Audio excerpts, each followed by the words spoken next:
नमस्कार। तर ही एक किड्स बेडरूम आहे, 10 बाय 10ची रूम आहे ही। त्याच्यामध्ये आम्ही इथे सिंगल बेड दिलेला आहे क्लायंटच्या रिक्वायरमेंट नुसार, आणि मागे आम्ही कुशनचं बॅकरेस्ट घेतलंय कारण इथे वॉल खराब होऊ नये म्हणून। त्यात ह्या बेडमध्ये स्टोरेज आहे, सिंगल बेड असून आम्ही त्याच्यामध्ये स्टोरेज दिलेलं आहे। त्यानंतर ह्या बेडच्या इथे वरती आम्ही इथे वुडनचे शेल्फ केलेले आहेत। इथे एक बे विंडो आहे ज्याला आम्ही वुडनचं फ्रेमिंग करून इथे प्रोफाईल लाईट दिली आहे आणि रोमन कर्टन यूज केलाय कारण का इथे बसण्यासाठी जागा केली आहे। तर ही जागा ऍक्च्युली खूप छोटी होती आणि क्लायंटची जास्त रिक्वायरमेंट नव्हती की खूप मोठा स्टडी टेबल पाहिजे, तर त्यासाठी आम्ही एवढ्या जागेतच केलेलं आहे। इथे युनिट दिलेलं आहे बुक्स वगैरे ठेवण्यासाठी स्टोरेज।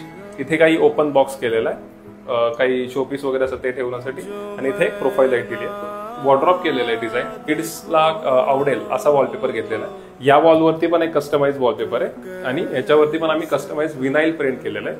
त्यानंतर स्लायडिंग वॉर्डरॉप आहे आणि वरती लॉफ्ट दिलेला आहे। लॉफ्ट ह्याच्यामध्ये सेपरेट केलेला आहे, तर तुम्ही बघू शकता खाली याच्यामध्ये आम्ही ड्रॉवर दिलेले नाहीयेत 1 फुटाचे जे आपण नेहमी देतो। तर 1 फुटाच्या ड्रॉवरच्या ऐवजी आम्ही वरती लॉफ्ट मध्ये शटर्स देऊन त्याच्यामध्ये स्टोरेज केलेलं आहे। आणि सेम इथे पण आम्ही साईडला क्लॉथ हँगिंगचं एक सेक्शन दिलेलं आहे। तर याप्रमाणे हा एक 6 फुटाचा वॉर्डरॉप आहे आणि 10 बाय 10च्या रूम मध्ये जास्त स्पेस जाऊ नये त्यासाठी आम्ही सिंगल बेड घेतलेला आहे, बे विंडो केली आहे, छोटा स्टडी टेबल केलाय आणि हा वॉर्डरॉप डिझाईन केला।